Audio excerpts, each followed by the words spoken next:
ते भारतीय जनता पार्टीचे कार्यकर्ते तर तिथे होतेच, त्यांना विचारात घेतलं जाते, तुम्हाला कुठेतरी डावलं जाते असं वाटतं का? हो, 100% नक्कीच. याला कुठलाही विचारात न घेता त्यांना यापुढील देखील काळात काम करायचे जर असेल तर ही बाब अत्यंत महायुतीच्या दृष्टिकोनातून चुकीची आहे, निंदनीय आहे. तालुक्याचा आमदार कुणाला करायचं हे फक्त शिवसैनिक आणि शिवसैनिकच ठरवणार आहे. महिला जर तुम्हाला उमेदवारी लढायची असेल तर त्याच्याऐवजी तुम्ही वळसे पाटील यांनी मनाचा मोठेपणा दाखवून एखाद्या शिवसैनिकालाही संधी देऊन पाहावी.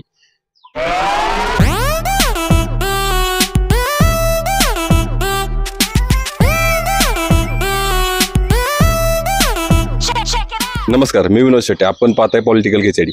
महाराष्ट्रात सर्वात चर्चित असणारा लोकसभा मतदारसंघ होता शिरूर, आणि आता शिरूर लोकसभा मतदारसंघात सर्वात जास्त चर्चा होती ती आंबेगाव विधानसभा मतदारसंघाची.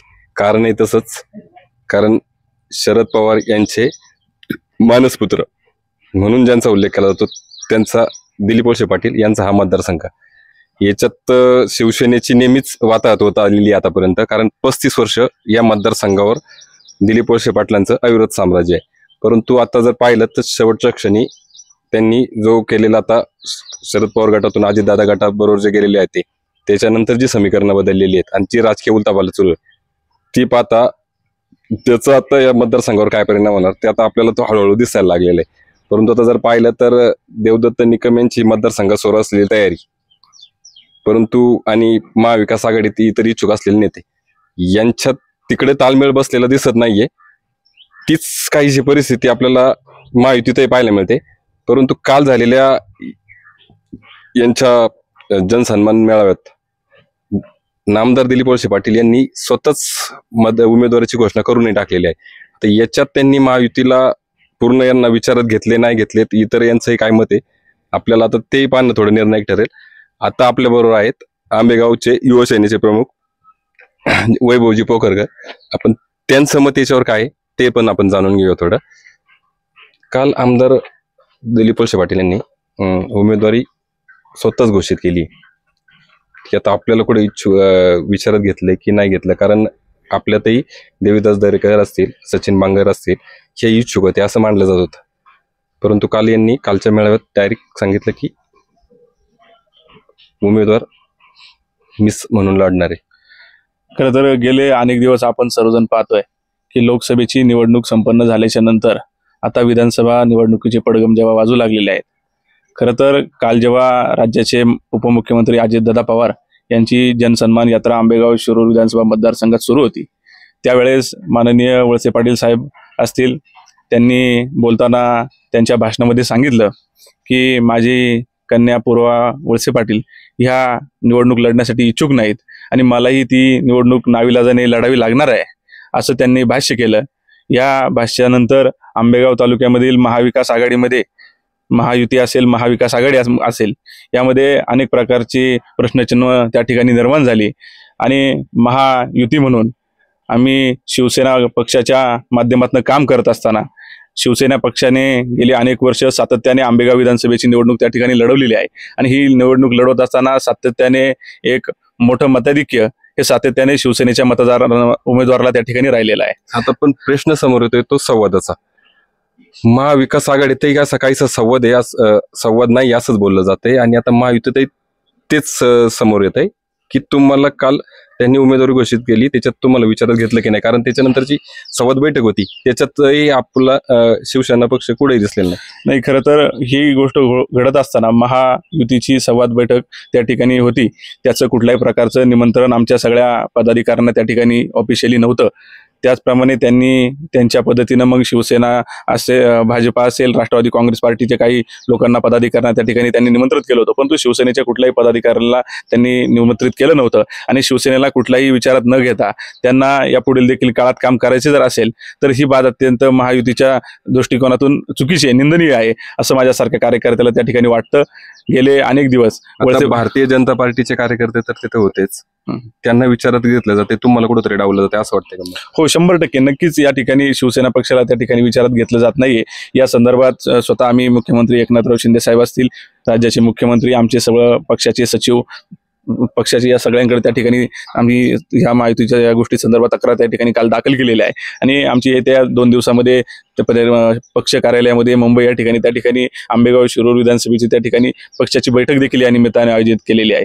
या गोष्टीसाठी आम्ही वरिष्ठांना त्या गोष्टी कळवलेल्या आहेत त्या अनुषंगाने. आता महाविकास आघाडीतही शिवसेना पक्षाचे म्हणजे उभाटा गट असेल तिकडं, तर तेही उमेदवारीसाठी कुठेतरी दबाव आणताना दिसत आहेत. तुम्ही दबाव आणताना दिसत आहेत, पण इथे आंबेगाव परिसरात पाहिलं तर आंबेगाव विधानसभा मतदारसंघात दोन्हीकडे पण शिवसैनिकांची थोडीशी वाताहतच झालेली पाहायला मिळते. हो, या ठिकाणी शिवसैनिकांची वाता त्या ठिकाणी झालेली असं आपल्या सर्वांना त्या ठिकाणी वाटतंय. परंतु ज्यावेळेस शिवसेनेचा एखादा उमेदवार त्या ठिकाणी एखाद्या विधानसभेच्या निवडणुकीला त्या ठिकाणी उमेदवार म्हणून असेल, त्यावेळेस मला खात्री आहे त्यावेळेस जेवढी पूर्ण समजा तुम्ही जे मगाशी सांगितलं उभाटामधील काही शिवसैनिक असतील किंवा शिंदे सेनेतली काही आमचे सगळे पदाधिकारी असतील, हे एक दिलाने आणि एका जोमाने त्या ठिकाणी आंबेगावमध्ये स्वर्गीय हिंदुहृदय सम्राट बाळासाहेब ठाकरेंचं स्वप्न पूर्ण करण्यासाठी त्या निमित्ताने तुम्हाला भविष्यकाळामध्ये झालेले नक्की या निमित्ताने दिसतील.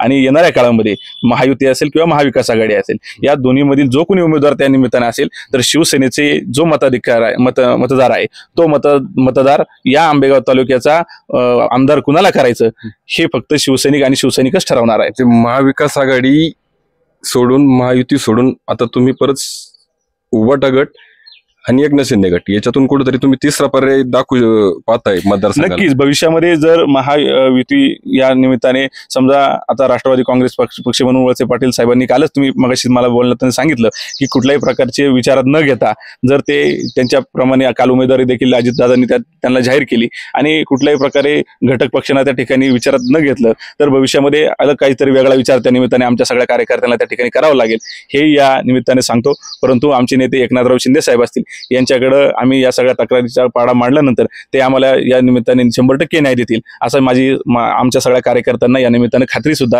या निमित्तानं आहे. उभाटा गटातील काही नेते आणि शिवसैनिक असे काही तुमच्या संपर्कात आहेत आता? खाली रिलेशन कसे आहेत सर्वांचे? नाही, आमचे सगळ्यांचे उभाटामधील असतील किंवा आमचे शिंदे सेनेबरोबर समजा शिवसेनेबरोबरचे सगळे पदाधिकारी असतील यांचे रिलेशन एकदम खूप चांगल्या पद्धतीचे आहेत आणि आम्ही सगळे एकाच विचारांनी त्या ठिकाणी काम करणारी लोक आहोत. आताच्या सध्याच्या काळामध्ये प्रवाह जरी वेगवेगळे झाले असले तरी विचार मात्र हिंदुत्वाचा आणि स्वर्गीय बाळासाहेब ठाकरेंनी घालून दिलेल्या विचारांचा त्या ठिकाणी आहे आणि या निमित्तानं सातत्याने अनेक वर्ष शिवसेनेचा उमेदवार त्या ठिकाणी 25-30 वर्ष या मतदारसंघामध्ये निवडणूक लढवत असतो आणि सातत्यानं एक 60-65 हजार मतदार हा शिवसेनेच्या विचाराचा त्यामुळे या तालुक्यामध्ये आहे. या अनुषंगानेच आम्ही या निमित्तानं या मतदारसंघावर त्या ठिकाणी दावा दाखल केलेला आहे. कालच नाविलाजास्तव वळसे पाटील साहेबांनी सांगितलं की नाविलाजास्तव मला ही निवडणूक लढवावी लागत आहे. जर वळसे पाटील साहेबांना नाविलाजास्तव ही निवडणूक लढवावी लागत असेल तर शिवसेनेचे शिवसैनिक ही निवडणूक लढण्यासाठी त्या ठिकाणी तयार आहेत.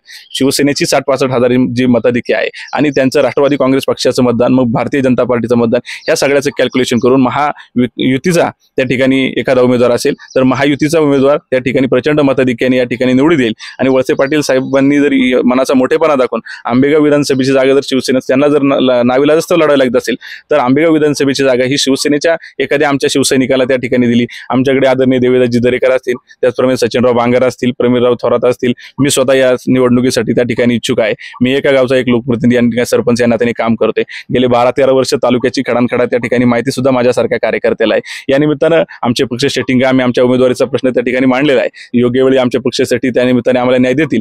परंतु आपल्या माध्यमातून मी आदरणीय सगळ्यात आमच्या महायुतीच्या या सगळ्या घटक पक्षातल्या नेत्यांना मंडळींना त्या ठिकाणी मला विनंती करायची की या येणाऱ्या काळामध्ये आपण सातत्याने सर्वांनी एकमंच राहून या आंबेगाव तालुक्यामध्ये महायुतीचा झेंडा जर आपल्याला सगळ्यांना फडकवायचा असेल तर सगळ्यांना विचारात घेणं त्या ठिकाणी गरजेचं आहे आणि जर त्यांना या ठिकाणी विचार त्यांना घ्यायचं नसेल तर येणाऱ्या काळामध्ये आमच्या सगळ्या पक्ष कार्यकर्त्यांना वेगळा विचार त्या ठिकाणी करावा लागेल. हे या निमित्ताने मी आपल्या निमित्तानं त्यांच्यापर्यंत पोहोचू इच्छितो.